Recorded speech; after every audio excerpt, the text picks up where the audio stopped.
Up next, we're glad to introduce India's most popular entrepreneur, Ankur Warikoo. He was featured in Fortune magazine's 40 Under 40 in India. Ankur founded Nearby.com, India's #1 lifestyle app in 2015, and remained CEO until 2019. He is a passionate public speaker with a special focus on leadership, consumer culture, and entrepreneurial mindset. Ankur is also an active investor in early-stage startups. We look forward to his talk on product design for diverse cultures. Ankur, thank you so much for being here today. Please take it away. Thank you so much. Thanks a lot, Aditya.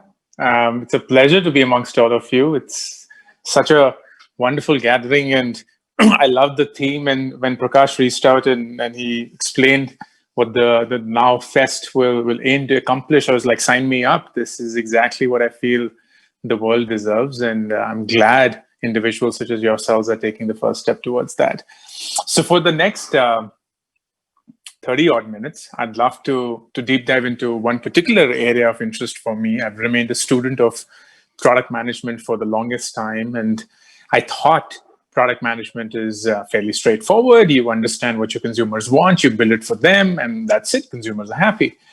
But little did I know that there are so many nuances in there, and the world has such an insane amount of detail embedded in it that the more you uncover, the more you realize you don't know anything.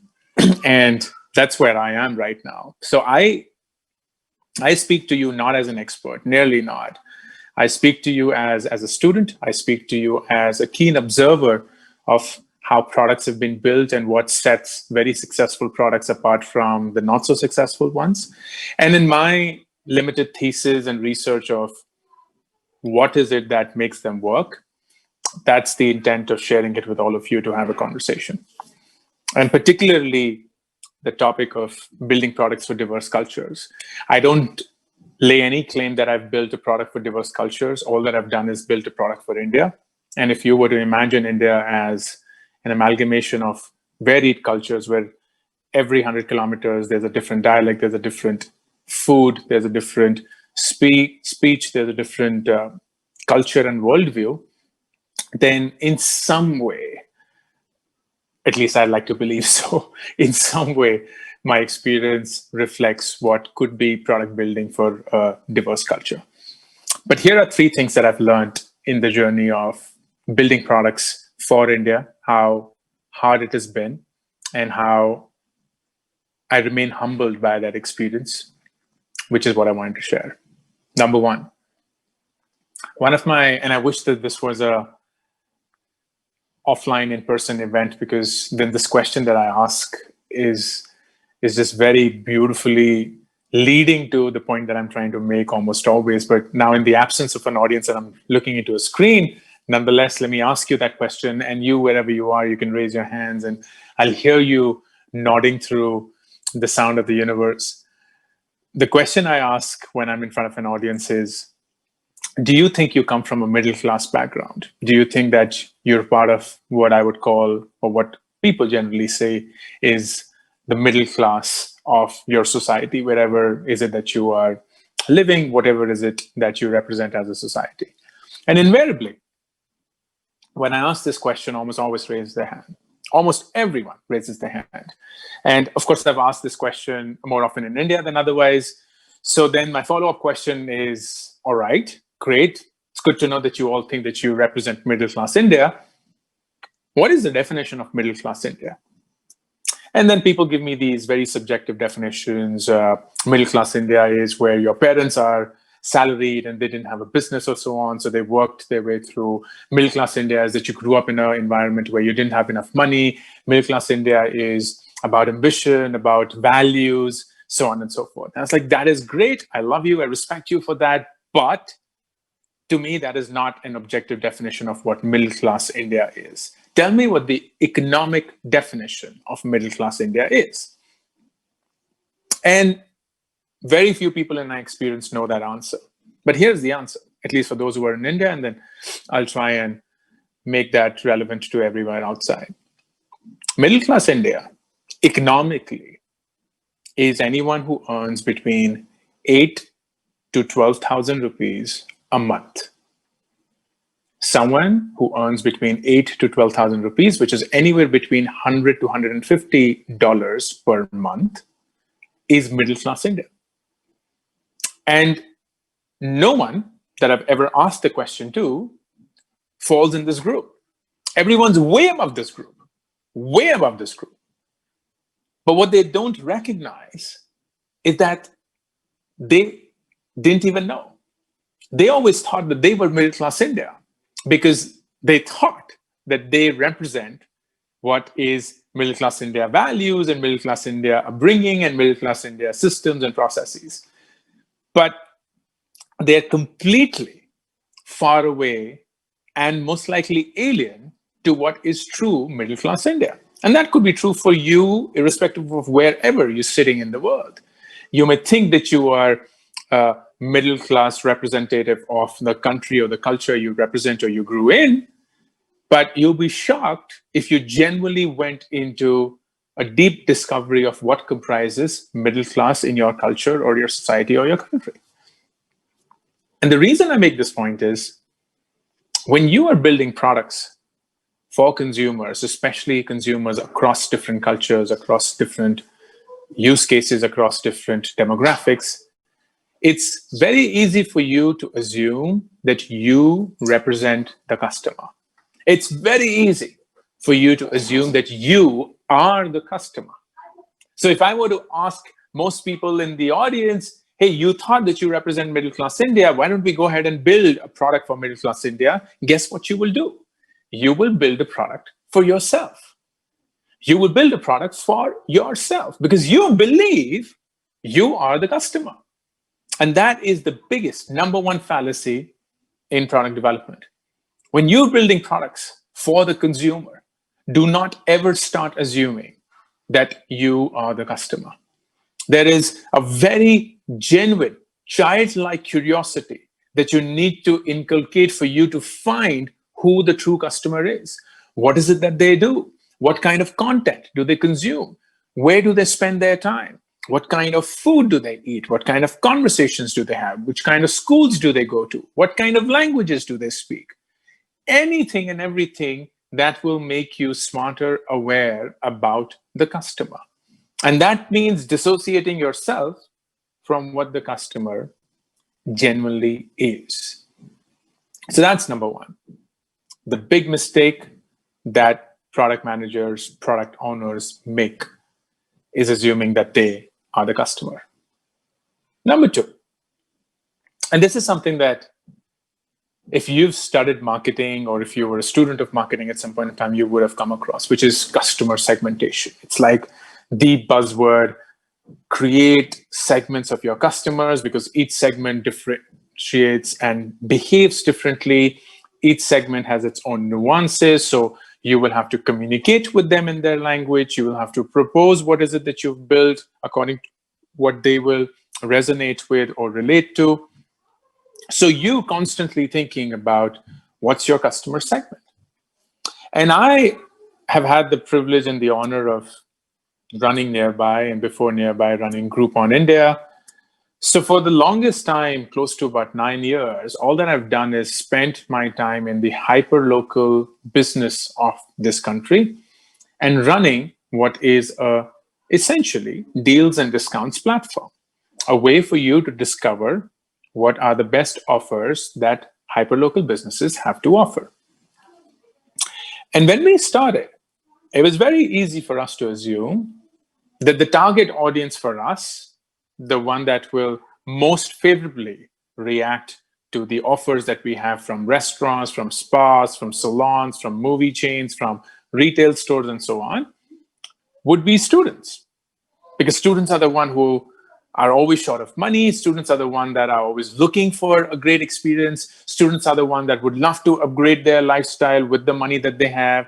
Students are the one that would spread the word a lot faster than others. So there is this virality coefficient built into them. So students seem like the best target audience. And that's true to an extent, but here's where it begins to break down. Imagine you are a student and it's Friday night. You had a long week, maybe in college, and you just want to unwind. So you want to take a few friends along, or guess what? Your friends are insisting that you take them out because it's your birthday. Let's say that. And in India, at least, it's a culture where the one whose birthday it is has to give a birthday party to everyone else, not the other way around where most of the world lies. So this guy has to now throw a party for his friends because it's his birthday. And he didn't want to. He was like, I'm low on cash. I now have to go through this. So he goes to nearby, checking the best offer that the restaurants have to offer. And he couldn't care less about his friends' choices. All that he wants to do is take them to a place that's good enough and then just completely optimize for his money, which is if I can get something which is the cheapest, maybe throw in a few beers, maybe throw in a few snacks, and that's it. That's all that I care about. And I don't want to optimize for anything more. That's what he will do. And he will go to his friends. It's like, hey, friends, I love you. It's my birthday. Happy birthday to me. But this is what you get. Don't complain. Don't ask for more. That's all that I can afford. Great. A Friday evening. But now it's Saturday. And this guy's date is like, let's go out for a nice dinner. Because it was your birthday yesterday and I would really like to celebrate it with you and it'd be lovely. Now, suddenly, the same college student is not going to behave like the college student because now he's going on a date. So he's not going to be this miser saying, hey, date, this is all that you get. You don't get a choice. This is all that I can afford. He doesn't come across, he doesn't want to come across as someone who's cheap or someone who doesn't have a lot of money. So he's now going to up his standard and compromise on the offer or the discount that he was going for. He's like, you know what? I'm okay not getting a 50% off that I got last evening. I'm okay getting a 20% off. But I would love a great place. I'd love a great place with great music, with such a great vibe, great service, great food, because I do care about impressing my date. It's a special occasion. And that evening also goes out well. Everyone's happy. And now it's Sunday and it's Mother's Day. And this dude completely forgot that it's Mother's Day. And he loves his mom and he wants to gift her a really nice spa. But it's Mother's Day, places are booked out. So he goes on nearby. He's like, you know what? Get me a spa. Just get me any really good quality spa. I'm willing to pay even more than what the usual price of that spa is just to get a confirmed spot and predictable high quality experience. So suddenly this college student is nowhere close to behaving like a college student. This guy is now behaving like a senior executive who's almost saying, I value my time and I value my quality a lot more than I value my money. So take my money and give me my time. Take my money and give me my quality. So if you were to now build nearby just for college students, what would you end up doing? You would end up just talking about the best deal, the best offer, the best discount. You would almost always be focused on the lowest price. You would not care about anything else because all that you have in your head is, he is a college student, doesn't have a lot of money, always looking for the best deal. Tell them that. Speak to them in that language. While the reality is, consumers are constantly changing. In today's world, there is no customer segment that remains static. What remains static are use cases. What remains static is the context with which the customer behaves and approaches your product. In this case, three of these. Number one, a casual evening out with friends. Number two, a special occasion. And number three, gifting. And if you were to think of these three use cases, a casual evening out, a special occasion, and gifting, you would behave very differently. So the second thing that I believe is immensely important for product development, especially when you're catering to a diverse culture, is not to build for customer segments. Instead, build for use cases. And be okay with different customers coming into that use case. Be okay with the fact that for the use case of a special occasion, you may be catering to a college student, or you may be catering to a senior executive, you may be catering to a retired professional, anything. And that's okay, because it's the use case that you've built the product for. It's like Uber, and I love that. The example is when Uber started, Uber was like, we have so many use cases for cabs, but I'm going to build it for just one use case. And that is, you know where you are and you want a cab right then. That's it. That's the use case. You want a cab wherever you are right now. I'm not going to cater to the fact that you may need the cab tomorrow. Sorry, all those who need that, we're not for them. I'm not going to cater to the audience that says, oh, I want a cab to go from A city to B city. No, we're only intra-city. We're not intercity. So if you want that use case, not catering to that, and so on and so forth. I love the fact that they were able to just cater to that use case, and then the customer segments built automatically. It could be the college student who didn't want to drive back because they had alcohol that evening and they didn't want to risk their lives, or at least they wanted to be responsible towards it. It could be a senior executive who doesn't want to drive or park or spend their time in doing so. It could be someone else who just needs a cab right now because their car broke down. It could be someone who's not getting a cab and would love to just get it at the convenience. It could be anyone, but all that they care is the use case that they're serving. We give you a cab when you want it, where you are. That's it. So the second thing around product development for diverse cultures is don't build for customer segments, build for use cases, and be comfortable with that use case catering to multiple customer segments. And the third thing, and this was something that I had to genuinely dig deep in and find out. And when I did, it just opened up a lot of perspective for me. It just made me realize why things work the way they work, why they don't, and so on. And I call that the TMT model, the time, money, trust model. Basically, the model is, how does the consumer, for your specific use case that you've built your product for, how do they perceive their time? How do they perceive their money? And how do they perceive trust? Or put it simply, for your particular use case, does the consumer have time or not? Does the consumer have money or not? Or do the consumers operate with trust or not? And that just explains a lot of things. For example, if I were to ask you, think of the quintessential American customer.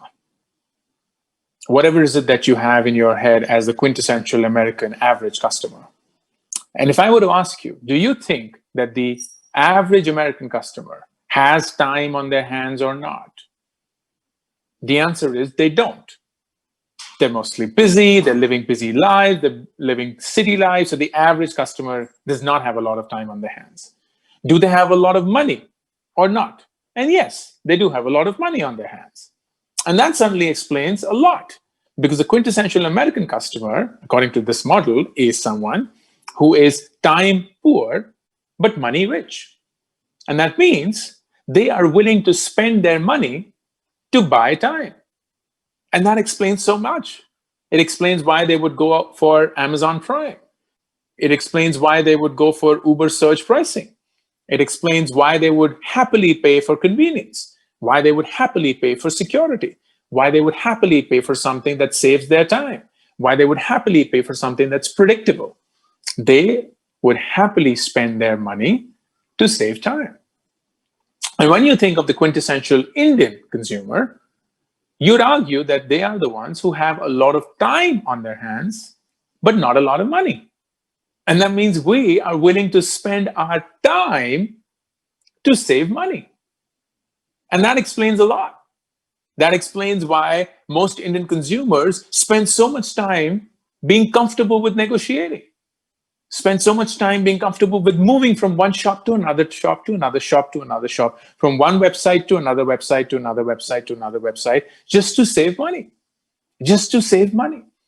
Why the quintessential Indian consumer is not so comfortable paying for convenience, paying for faster shipment, paying for security, paying for quality.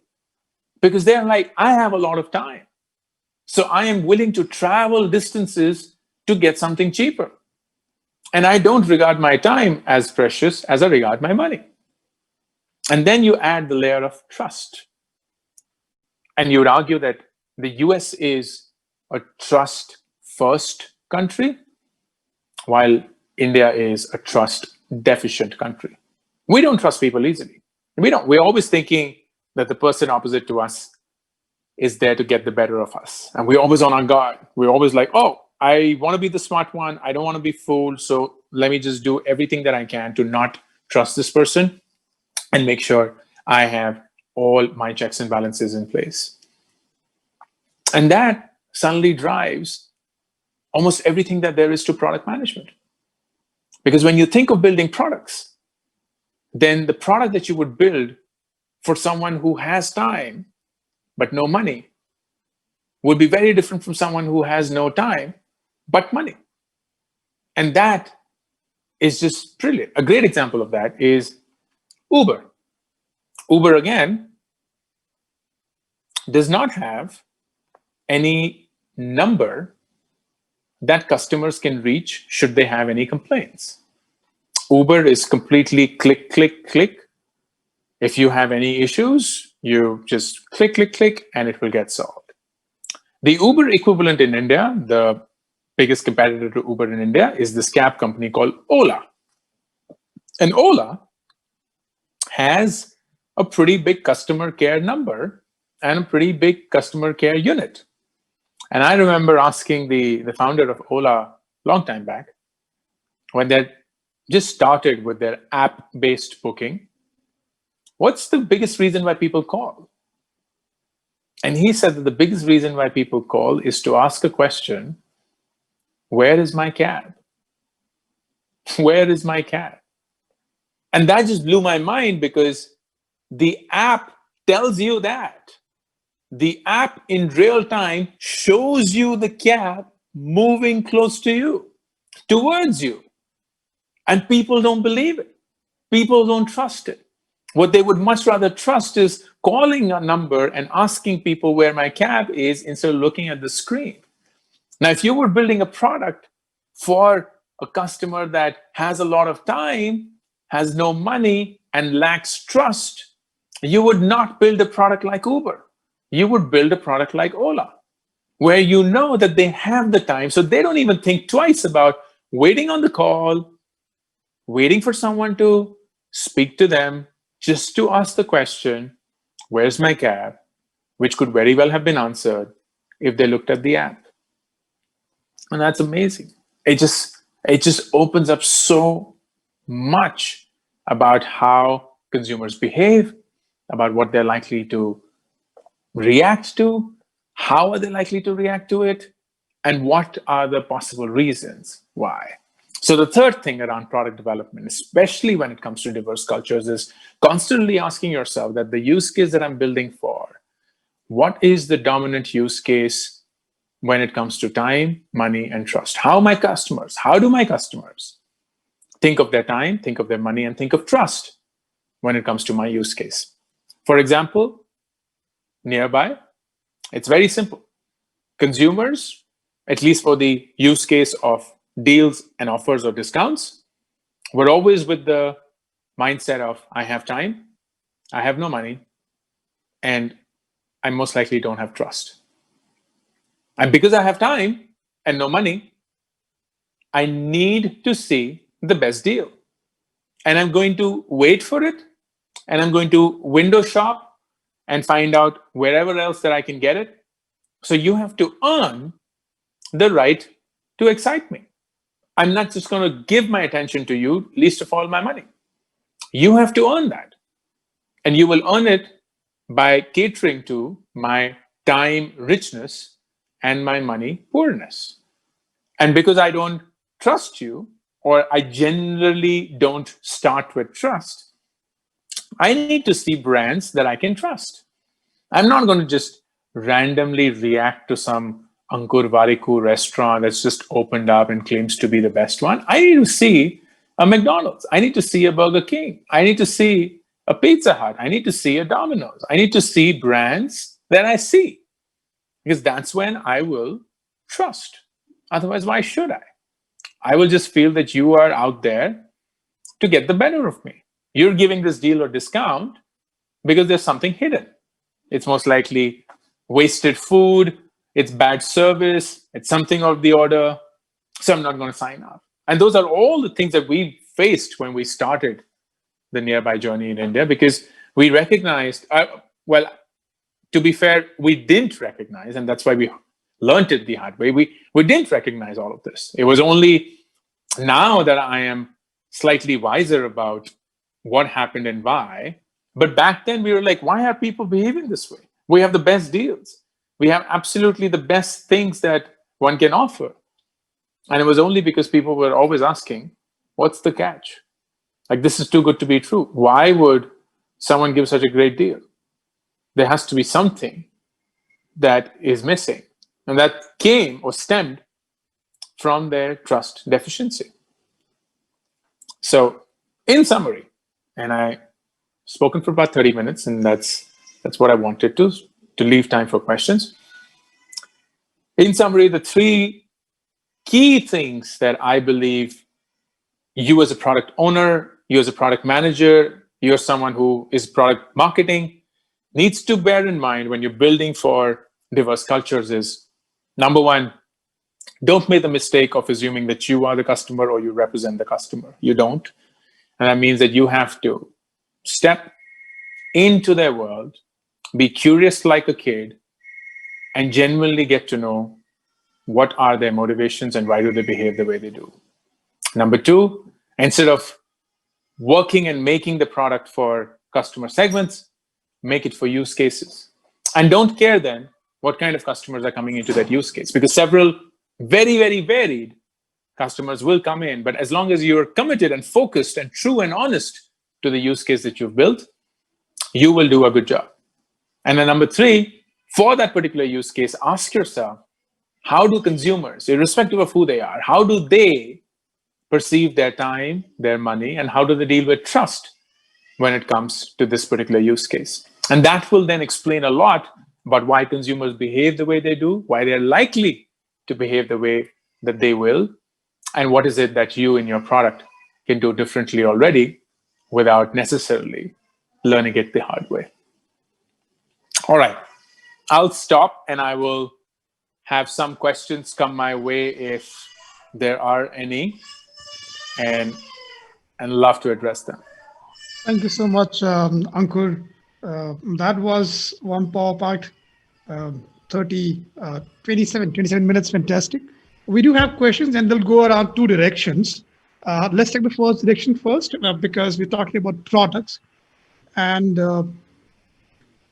let me start. You said something about that app, and you're asking this question saying, what is the number one reason that people call? And the answer was they want to find out where is my cab.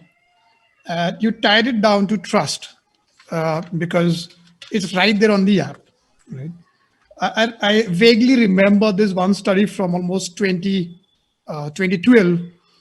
Expedia supposedly had a huge backlog of customer calls, almost 20 million customer calls every year. And they put a lot of effort. It was $100 million problem. They would keep on putting efforts, a team to improve this system, optimize the calls. And so until one day a guy comes and asks a question, he says, what are these calls about? And you find out the same thing which you did. You're asking what is this call about? And they find out the calls are primarily to say, where is my ticket, man? Right? And it's a digital product. It should be a simple thing, but someone had not made that connection to put up a small button saying, mail me my copy again, right? So they fixed that, what this problem is entirely solved. The question is, why is it so difficult to think? Why does it have to blow up to 20 million calls a year, $100 million problem? Why not before that? Why are we not able to think? The answer is simple. The answer is because we know ourselves through our thoughts. and we see and we know others through their actions. What I mean by that is it's very easy for us to internalize what we have done and rationalize why we've done it, because our thoughts are inside of us. And that's why we're always falling prey to our own thoughts and saying, hey, it's obvious. Isn't it obvious? You've booked a ticket. You've got the ticket on the screen. You can download it. You can do whatever you want. And I've done everything right. Like, why else would someone even want anything else? And when we see others through their actions, we don't know what their thoughts are. So we're constantly judging them on their action. And the action is someone called the call center. We don't know how to get into their thoughts. And that requires, in my opinion, a very different level of empathy. And I have not to stir up a debate, but I have a very unpopular opinion that I house within myself, which is empathy cannot be taught. I don't think that empathy can be taught. It's just my belief. And I believe that my biggest task as a product owner is to find product managers and product designers and consumer behavioral analysts who are blessed with empathy. Because if they're not, then they'll always think that what they've done is right, and they're not wrong in thinking that way. But they will never have the ability to drop down and understand someone outside of their actions. So my answer, as much as it's not popular culture, is it comes down to empathy, and that's something that's either there or not. Well, your answer out there about empathy not being something that can be learned. Design thinking courses are pretty much popular right now. Workshops are very much popular right now. Empathy is one of the core principles around which this whole thing is built. Yeah. And the whole premise of these workshops or these courses is that there is a process which you can follow. And once you follow it well, you should be able to empathize. So now that I've said this again out here very clearly, how do you react? Do you want to reframe the answer? Do you still want to go on? No, I don't. I've thought about it. I've thought about it deeply. This is not a response on the whim. All right. I have. There's a reason that despite all the brilliant work around design thinking, most of which, by the way, is very obvious and commonsensical, there are still the problems that you quoted. And this is not from 2012. These problems will happen every day, every hour across the world. So it's not access to this process that disallows people. Let me rephrase this. Are you saying, and I'm trying to put some words in your mouth right now, sure. Are you saying that we are doing a better job at marketing these courses and these names and frameworks and actually, absolutely. Absolutely. No, not in the sense of it being a sham, but in the sense of this very beautifully aligns to consumer psychology that we will always crave what we don't have. It's just human nature. So the one who's fat will always buy the slimming program, and the one who's not learned will always buy the intellectual course, and the one who cannot get into a relationship will always buy the relationship provider. It's just natural. That's the way it works. We always buy into what we don't have. The question isn't whether that is right or wrong. It's absolutely right to do that. But the truth is that the entire world is pegged on inadequacy. It's not pegged on abundance. That's how the world is. You'll only create a product because there's inadequacy, not because there's abundance. Help me reconcile one thought which I'm not able to formulate properly, right? So what we hear is you're saying that there are certain things that you have and you cannot create it, you cannot make it happen. Empathy being one of them, right? I only refer to empathy, not anything else. All right. So let me talk aloud loud and help me correct it or help me with this, right? And if I'm wrong, possibly we'll go on to a different zone, but that's going to be fantastic too. The question here is, almost all of us want to believe that we can change, we can improve, we can bring in things which we do not have. So you say you desire things that you don't have. I don't have money, I want money. I don't have fame, I want the fame. I don't know how to design a product, I want to learn it. And this belief is what helps us go down that direction and try, right? And then there are fantastic theories and framework like there is something called the growth mindset, which is you have to believe you can do it. You have to find meaning and purpose in what you're doing it, number one, and then tell yourself I can do it, and they try to do 4% tiny increments, right? Something which this fitness app Cult also kind of uses in their online program. They show you the guy just above you, just below you, so your competition is really small. Yeah. How do we reconcile that with you saying that empathy can't be learned? Or is it just like, you know what, this can't be done, but everything else is fine? Oh, yeah. That's what I'm saying. I'll be a fool to say that nothing can be learned. Of course, I'm only referring to empathy, and that was the only conversation and the point that I was making. Everything else can be learned and should be. Let's put it That's like how the this world then. works. Thank you so much for that. The question then becomes, all right, so we all see Ankur Warikoo. He's a superstar, he's a rock star, fantastic, successful out there. And this is what we call is the final edited film, right? Typically, when you say the world gets to see the final film, but there are hours and hours of footage in the editing room which we don't have access to. So can we get some access to your footage? What's happening with Ankur behind the reels? What is it that we don't get to see? What is his routine? Is he relying on motivation? Is he following a system? A little bit about that, please. Sure. No, happy to dig into that. I'm a very process driven individual. So everything in my day is scheduled. Every task is part of a bigger, larger process. And that's how it works for me. The time I sleep, the time I get up, the time for me to work out, the time for me to eat, the time for me to read, the time for me to work, all of it is scheduled. I am a very boring person by that design, but that works for me and works for me wonderfully. So I wouldn't change that for anything. And as I said, I love to believe, because at least I've seen it in the last 4 years of content creation, that creativity is a process.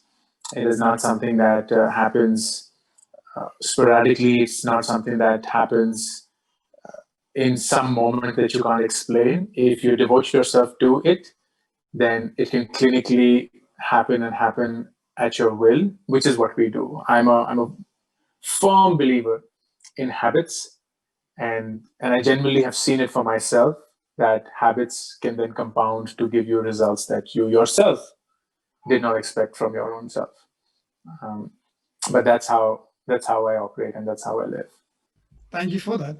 I did want to touch this line of discussion a little bit more, and we'll talk about products too. But right now we're talking about habits, motivation, and then from there, let me take it down towards reinvention. And for people who have followed your story, there is Ankur Warikoo today. He is a thought leader. He has got fantastic points of view. People reach out to you for advice. And before that, there's Ankur Warikoo, from nearby. And before that, you have a fantastic story already with reaching ISB and all. Now, with each stage, there is a certain reinvention. Please tell us about the time in your life when you said, you know what, I want to get a six-pack now. What happened there? What was your process? Tell us about it. The reason I ask is a lot of us struggle. We all want it, but we don't know how to go about it. Please. So I'll politely correct you there. I don't believe that people don't know how to go about it. It's just an excuse for them to either not want to do it or be scared of what will happen if they don't do it. So when we say I don't know what to do, what we are mostly saying is I don't know if what I want to do will work or not. And getting a six-pack app for me at the age of 33, by the way, was me asking myself, I just finished a half marathon for the first time. I hate running. I don't find joy in running at all. So for me, running the half marathon was to just see if I could or not. And On the day of the marathon, I ran the 21 kilometers, but I felt like a fraud because it just felt like the months of preparation that had led to that day were pointless because I could still run, or I thought that I could still run the 21 kilometers in 3 hours, which is a stipulated time, even if I didn't practice. It's 7 kilometers per hour pace. That's like brisk walking. So I could very well do that. So I asked myself this question. I thought that running the half marathon was a big deal, but clearly it's not, at least not to me in the way that I saw it. But what is it that I can sign up for that I can't cheat? Is there anything that I can sign up for where I can't just one fine day get up and just make it happen? I have to work towards it every single day of my life and change my life to get to that point. And in just a wild moment, the only thing that came to my mind was six-pack abs. I used to weigh 89 kgs. I was overweight. And I told myself, let's just get six-pack abs. And I was able to do that in 5 months and dropped 20 odd kgs to get there. But it gave me a completely new life. Like that, I believe that my second life started at 33 when I got my health. Thank you for that. That personal, going personal now there with the story. Let me touch marketing for a moment. I know we have spoken about products. We've talked about misconceptions, and we got your point of view on how to correct that. When it comes to marketing, you've done your MBA. A lot of us out here have done that, and our marketers have too. Theories of this consumer buying process, the consumer journey, these models, IDA, hierarchy of effects, all of that. Your point of view on them, are they legit? Are they just gas and BS? No, I wouldn't dismiss them, and it's not even wise or needed from me to comment on them. I feel that they serve a purpose. I love frameworks. I love the ability to look at something complex and try and simplify them, and all these frameworks do the same thing. I do believe that we shouldn't fall prey to them in the sense that assume that they are the only truth. They are all frameworks, which means that they guide us in the direction of where we should be going, but they are not necessarily laying down the exact path that we should be traveling. And that's an important distinction to make. So for me, I love referring to anything that helps me condense the complexity of the world and make it slightly simpler for me to consume. But I never take it as the only truth or the Bible or the gospel and say that's the only thing and everything else is a farce. I'm trying to find out questions from the audience, hence me checking on the other screen. Sure. It's not lack of attention, it's hyper attention. Ankur, let's jump quickly to these questions from the audience. Number one, and this is from Beneath. Beneath is a category marketing lead of foods at Zide as well. As he says, what you say is very true for tech products, but how is this true in case of FMCG products? I think he's talking about the whole product building process, looking at them, understanding your TMT models. Is this also relevant for FMCG? I have at least personally tested it on FMCG. I've personally tested on offline as well, and I found it to work. It's something that just requires you to accept how the framework is structured, and we wouldn't have enough time to go through that. But at least to answer your question specifically, I have tested it on outside of tech as well, while there is a strong tech bias, I admit, and I found that to work. So if you connect with me directly, I can help you see through that. This second question is from Sunny Kalra, and he says, how did nearby allay the consumers' doubt about the great deals out there? So yes, we had to. So the big thing that we did was we basically had to uncover the journey of trust deficiency, and for us, the trust deficiency was covered by twofold. One is to work with brands that consumers already trusted. So they didn't have to trust Nearby because the brands that they trusted were on Nearby, which was a good start. So instead of a bottoms-up approach, we had a top-down approach. We worked with the top merchants, and then we slowly trickled down as we earned trust for our own selves. But even with the top brands, there was lack of trust because people were like, hey, this is something fishy. Why would an ITC, why would a PVR, why would a McDonald's, why would a Taj give a discount? They don't need to.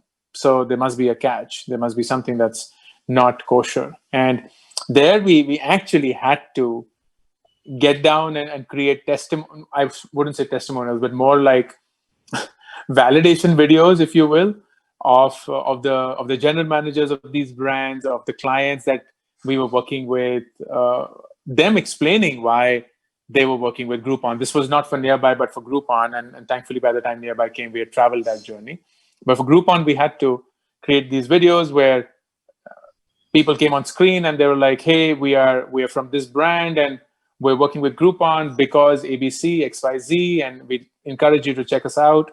And that gave people some confidence that this wasn't a lie or this wasn't a farce. All right. There's a question here from Nihar. Nihar says, okay, he goes back to empathy. He says, let's say empathy can't be taught.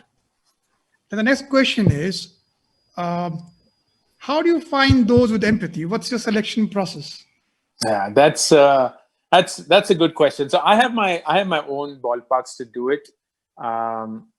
There are, during the discussion process, and I've documented the hiring process as Nearby in great detail. I'll encourage you to check it out. It's online. It's a very, very non-traditional, very distinct hiring process, and I genuinely am very proud of it. It is a culture-first process. We don't look at the resume for the longest time. We get to understand the individual. We ask them questions that they didn't even expect. Nothing to do with their professional life, nothing to do with their experience, but all to do with who they are as an individual. And then there are multiple checks and balances within the process itself where we would go about asking for or checking for whether this strain or this DNA of empathy lies within or not. Like a simple example, when we were in the pre-COVID era where interviews were happening in person, I always had the office help come in while the conversation was going on and ask the interviewee for either water or tea or coffee. And I always told them, you should enter when you see them speaking. So I have a glass office, so everyone could see everything that's happening. You should enter when they're speaking. So you enter with the intent of disturbing them. And I just want to see their reaction. I want to see what they do. Do they get irritated? Do they get angry? Do they still thank them because they are asking for something for them, so on and so forth? And that tells me a lot about the individual, not just this data point, but several such data points, but this is just a case in point. I think over the years, we've just built our own framework to assess that, and every company, every organization would do it the way that they deem fit. We had our process and it worked really well. Thank you with that. Let me go down that route again and ask this question about the AC room versus the whole industry room. I also want to tie it back to what you were saying earlier about people not asking the right questions. So there are two things out here. Number one is this culture that you talk about, which you're trying to build. Number two is a culture which already exists in a company. And typically, if you look at people who are from marketing and branding background or people from the product management background, the consensus is that there's a good deal of homogeneity in those groups compared to your general population, which leads to good amount of bubbles being formed. And marketeers are known to say, hey, the entire country is getting liberal, because marketeers and advertisers typically are very liberal minded. And similarly, for the, we all know the story of the CTO who is very convinced about his product because it works. This is a brilliant piece of engineering, right? How can we foster this culture where instead of just being comfortable inside our AC room, we also start looking out at the dusty road? And how can that happen? because there are two sides to it, and you will speak, I'm sure, a lot about it. One is the personal side on the individual level. Second becomes the institutional or the organizational side of it. Ankur. Right. That's a great question. There's only one answer that I have, and that's something that I believe applies both for personal and for organizations. At least that's what we attempted to do, and it seemed to work, which is as a discipline, not as an option, as a discipline. Organize your personal life and your organization in a way that you spend time with people who are nothing like you. You actually spend time with people who are nothing like you. I do that as a profession in my personal life. I do that as a discipline in my professional life, where I would go out and seek people who are nothing like me. They come from very different backgrounds. I try and not spend time with founders and entrepreneurs a lot who are in the same echo chambers as I. I avoid these entrepreneurship summits and things like a plague. I do not want to spend time with individuals who agree with me, because if anyone says yes, I do not get to know anything new. I genuinely devote myself to spending time with individuals who do not come with the same experiences, worldview, circumstances that I have. And that exposes me a lot to different facets of the world.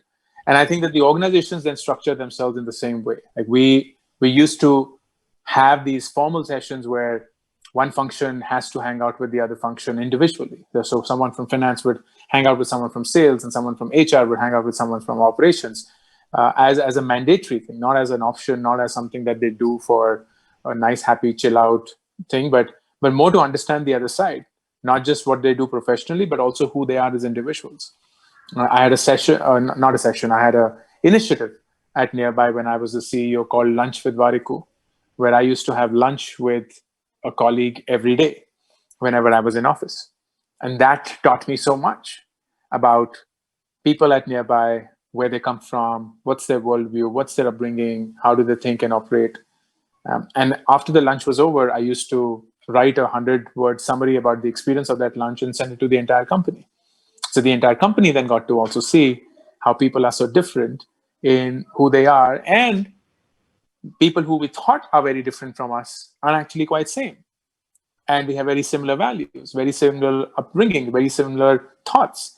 Just because we look different, speak different, have a different title, earn a different salary, doesn't make us different. And I love that boundary breaking process as such, which we've continued to, or at least it was a discipline in the company for a long time. Well, it's lovely how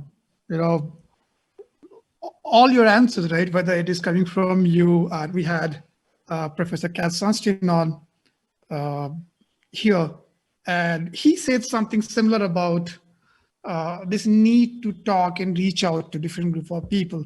And then on day one, we had a panel around fake news, online disinformation, deep fakes, and they were the topmost experts in the world out there. And their answer is again a variation of what you're saying about this need to. Well, number one, the need for human beings to be around people who think similar to who they are, because that's where you get a psychological comfort. Exactly. But that was fine when you were living in the jungles 500,000 years back. And today, when you live in this particular world, it becomes important for us to go out and seek out people who are, little unlike us. And so I see a very similar type of answers around coming from different disciplines, from different points of view, which I want to take down to go towards a particular route. This whole rise of personalization, algorithms, right? An algorithm-driven world, where we eat is decided by an algorithm, what we watch is decided by an algorithm, whom we date is also decided by an algorithm. And there is to be a certain serendipity in the way things used to happen in the past. What is the take on this whole algorithm-driven world? Does it make you comfortable, uncomfortable? Quite Feel about it. Quite discomforting. Quite.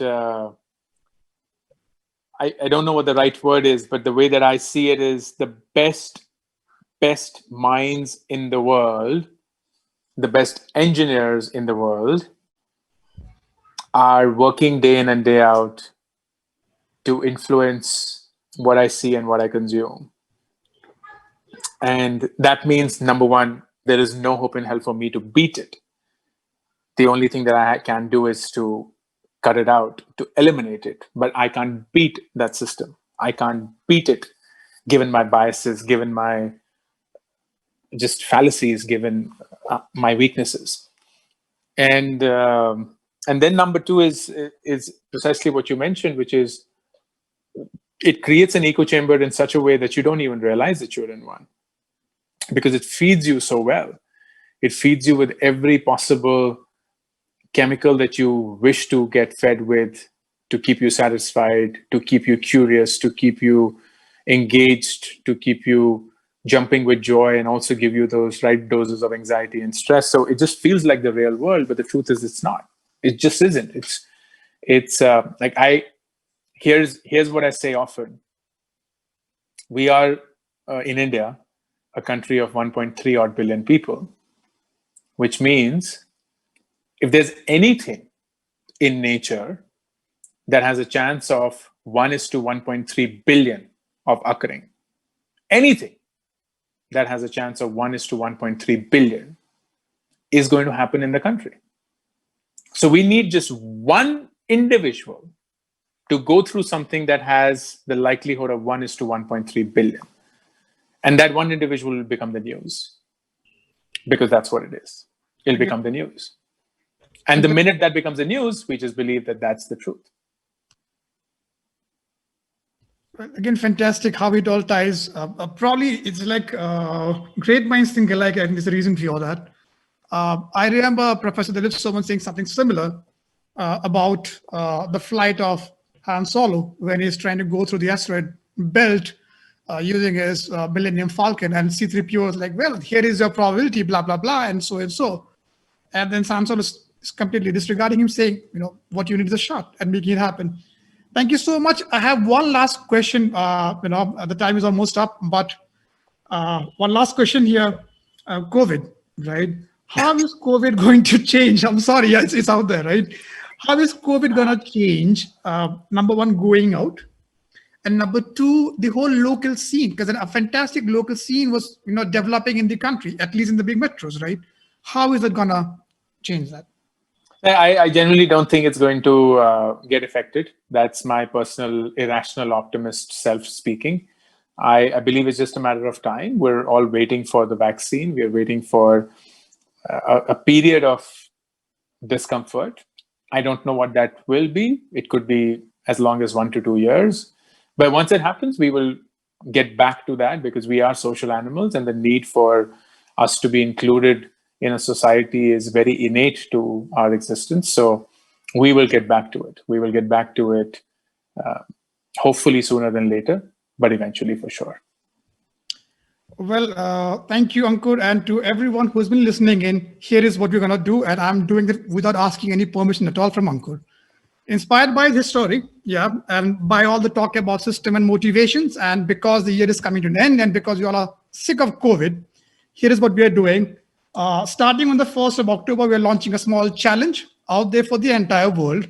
3 months to the new year, 2020 sucks, but we're going to end it on a good note. What we're going to do is those who have been wanting that six-pack ab, join the gang. People who have been wanting to lose weight, all right, 5 kgs. We start on the 1st of October on this journey.